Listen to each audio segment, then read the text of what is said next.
Hello बच्चों, चलिए प्रश्न को पढ़ते हैं। रेडियो एक्टिव विघटन के लिए विघटन स्थिरांक के मात्रक क्या होते हैं? यह एक सामान्य प्रथम कोटि की अभिक्रिया के वेग स्थिरांक से किस प्रकार भिन्न होता है? तो आइए बच्चों, मुख्य अवधारणा को समझते हुए हम इस प्रश्न को हल करते हैं।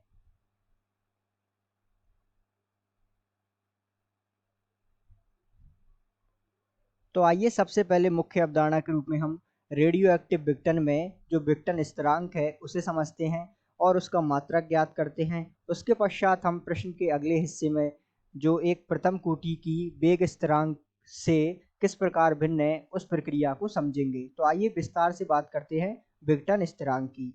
यदि हम बात करें रेडियो एक्टिव अभिक्रिया की, तो रेडियो एक्टिव अभिक्रिया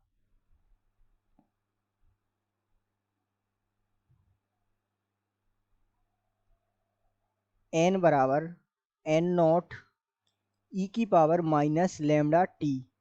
तो यहाँ जो है n t समय पर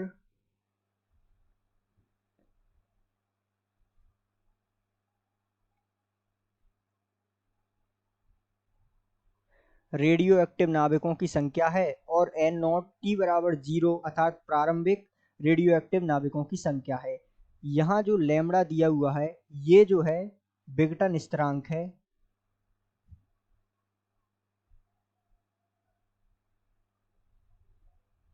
या आप जो है इसे क्षय स्थिरांक के नाम से भी जानते हैं।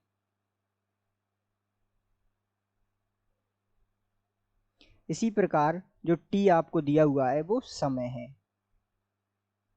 तो ये जो है लैम्डा विघटन स्थिरांक है। यदि हम इसकी इकाई पता लगाएं, अर्थात इसमें कहा है कि हम प्रथम कोटि के वेग स्थिरांक तथा ये जो विघटन स्थिरांक है इसमें कैसे अंतर करेंगे, तो इसका अंतर हम जो है इनकी इकाई या इनके मात्रक के आधार पर करेंगे। तो हम इसे मुख्य अवधारणा के रूप में लिखेंगे कि इकाई या मात्रक के आधार पर पहचान सकते हैं कि ये अलग अलग होते हैं या भिन्न भिन्न होते हैं। तो सबसे पहले हम जो है लैम्डा या कहें तो क्षय स्थिरांक या विघटन स्थिरांक का मात्रक यदि देखें हम, तो इसका मात्रक होता है सेकंड इनवर्स, अर्थात सेकंड की घात माइनस एक।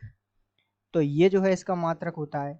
यदि हम बात करें प्रथम कोटि की अभिक्रिया की, तो प्रथम कोटि की अभिक्रिया का यदि हम अर्धायुकाल लिखें तो ये होता है 0.693 बटे के।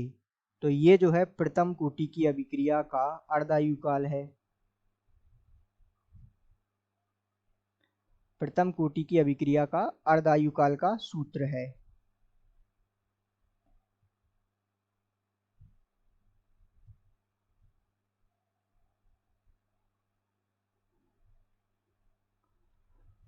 तो इसकी सहायता से अब हम जो है यहाँ इसके जो वेग स्थिरांक है अर्थात के का मात्रक देखते हैं। तो इसका मात्रक क्या होगा? तो इसका मात्रक यहाँ निकल के आया है सेकंड इनवर्स, अर्थात हम यहाँ देखेंगे कि प्रथम कोटि की जो वेग अभिक्रिया का जो वेग स्थिरांक है उसका मात्रक भी सेकंड इनवर्स होता है, और जो है लैम्डा अर्थात क्षय स्थिरांक जो है इसका मात्रक भी सेकंड इनवर्स होता है। तो अर्थात ये दोनों एक तरह से समान होते हैं। तो इस आधार पर आप जो है इस प्रश्न को पूरी तरह समझ सकते हैं। आशा करते हैं आपको समझ आया होगा। धन्यवाद।